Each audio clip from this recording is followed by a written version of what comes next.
Halo Infinite, a game that was supposed to be released when the Series X and S came out, but ultimately was delayed due to public backlash for the graphic downgrade. But how is the game? Is this Microsoft's saving grace? What's up, everybody? Hemi here, and here is the Halo Infinite review. Hop, hop, hop. Oh my god! Oh my, hop, hop, hop, hop, hop. Before we begin this video, shameless plug here. If you're new to the channel, please consider subscribing and turning on notifications. This helps the channel move through the algorithm so the video ends up to more people's feeds. And now, how about the game? I am happy to say this game is better than the previous games that 343 did. While Halo 1, 2, 3, and Reach have a spot in my heart as one of the best games of all time, Halo games of all time, this one is actually growing on me, especially playing the multiplayer. This game takes place a little after Halo 3 when a group called the Banish destroyed the Infinity. Commanded by a brute named Atriox, the Master Chief is set sail to fight this brute but ultimately loses by being thrown off the Infinity. I'm not going to spoil this whole story, but this is just a summary of what's going on. Which you end up being picked up by Echo 216 and a pilot who was annoying to listen to, and it felt like 343 was trying to pull heartstrings for his character, and it ultimately failed. Fast forward a little, you end up finding another Halo ring called Zeta Halo and pick up an AI named Weapon. Now, I was not the biggest fan of this game being multiplayer, open world, especially how many mountains and rocks you have to climb. Luckily, you get the grappling hook, which, by the way, is awesome. I love the grappling hook. It came in clutch at times. There are various fast travel points called FOBs, the mini-bosses that have weapons that you can unlock, collectibles that unlock armor in the multiplayer, collectibles that have sound clips in it, and upgrade points for various abilities. And honestly, the only one I really cared about, actually the only two I really cared about, was the shield and the grappling hook. I didn't care about any other ones. They were fine in multiplayer, but honestly, I really didn't even use them in the single player.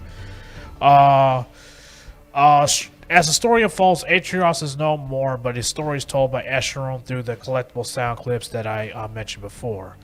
You also find things about Cortana and why the Banish are at the Zeta Halo.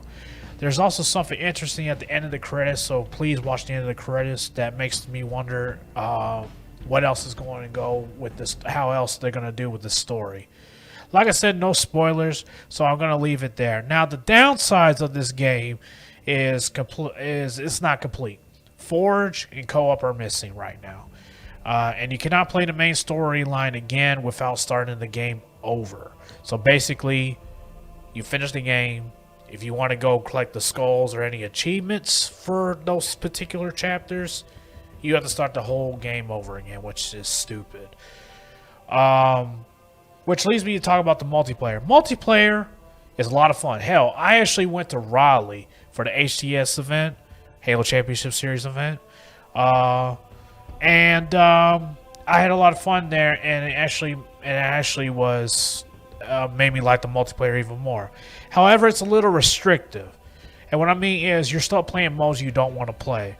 Now, luckily, 343 actually updated the multiplayer, so they added like SWAT and free for all, and then there's big team battle. I love big team battle, of course. That's always a plus. But where's Griffball? Where's zombie mode? Are you going to add it with Forge? What's going on there? I wish they added Griffball because I love Griffball, and zombie modes were awesome. Now, with multiplayer being free to play, there are microtransactions, unfortunately, which are crazy expensive. Like, there's various videos of how much the stuff, the skins and everything cost. You can progress through and get some of the items, but goddamn, it takes fucking forever to get some of those things. They're slowly updating this, but still has to be noted. Now, is this game's 343's saving grace? As far as the story, yes. The story was actually really good. I just didn't care too much for navigating through the open world with the rocks and climb, but if you didn't have that grappling hook, it would have been miserable to play. The story is actually a huge step in the right direction, though. It's way better than Halo 5 was. However, missing aspects for co-op and Forge. Multiplayer is good, just need to update the business model and add modes like Griffball and zombie modes. If you have Game Pass, the game's free already. Would definitely recommend picking this game up. Which, if you do not have Game Pass, why wouldn't you? The service is a great deal. If you do not have if you do not have Game Pass, I would recommend waiting to pick it up once they add Forge and the co-op modes. With that being said, I hope this review was helpful to you. Leave a comment and tell me what you think about this review and how you think of the game. If this review was helpful to you, make sure you thumbs up the video. Thank you guys for watching. I will see you guys next time. Take it easy.